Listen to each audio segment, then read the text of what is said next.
Judge, you said yesterday that there's a lot about this process that you don't like and that makes you uncomfortable.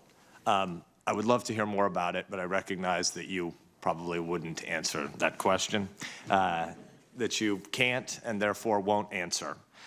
I think, as a newbie here, I think I'm one of 5 people in the U.S. Senate that's never run for anything before in my life, before getting here. I think that this Congress does not function as it should on a broad range of issues. You said yesterday that this is still the greatest deliberative body in the world. I hope that that can be true again. But humbly, there are a whole bunch of not-for-profit boards in my little town of Fremont, Nebraska that function a lot better at deliberation than the U.S. Senate does right now. Speaker Pelosi, or Leader Pelosi, is not a member of the Senate, but the U.S. Congress is a place that the American people look at, and when they see us, they don't primarily see public servants. They don't primarily see a distinction between the Article I branch, in which we serve as the legislature, versus an Article II and III branch that are supposed to check and balance one another. They don't primarily see a distinction between the House and the Senate. They primarily see political parties. And our founders didn't intend that. George Washington's farewell address spoke directly to the danger of faction. We live in an era where there's going to be even more disintermediation of public discourse through media channels as the barriers to entry get smaller and the digitization of journalism creates a world where there are going to be much more fragmented conversations. It is possible for us to just silo ourselves in a way where we create an echo chamber around ourselves so we only have to talk to and listen to people who already agree with us. The domain of shared facts is declining, and it's a really dangerous thing.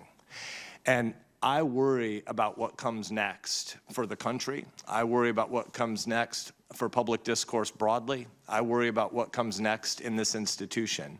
And I don't want to put too fine a point on it, but I think that people who've watched these hearings over the course of the last 3 days know that you should be confirmed, know that you will be confirmed, and know that comments like Leader Pelosi's, that if you are an American who drinks water or breathes air, they should be scared of you.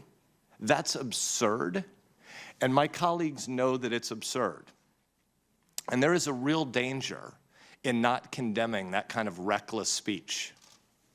As is kind of well known, I think I'm the 3rd or 4th most conservative guy in the U.S. Senate by voting record, but I'm not particularly partisan, and I've not been bashful about speaking out against my party when my party has been reckless about facts. And I hope that some of the folks on the other side of the aisle, as we head toward a vote in this committee and then we head toward a vote on the floor in 2 weeks, will also speak out against the kind of reckless nonsense of telling the American people, who have day jobs, by the way. There are some folks who are watching on C-SPAN, and that's wonderful. There are parents and teachers in Nebraska and across the country who are using the C-SPAN hearings here as an occasion to teach their kids civics, and that's great. We need more. We need a more engaged public. But most people aren't watching these hearings, and most people are going to see some headline summary of what happened 2 weeks from now after there's a vote. And when the vote for you should be 95-0 or 95-5 or 100-0, math wasn't my strong suit. So Frank can all fill me in on the difference between 1924 and 1925.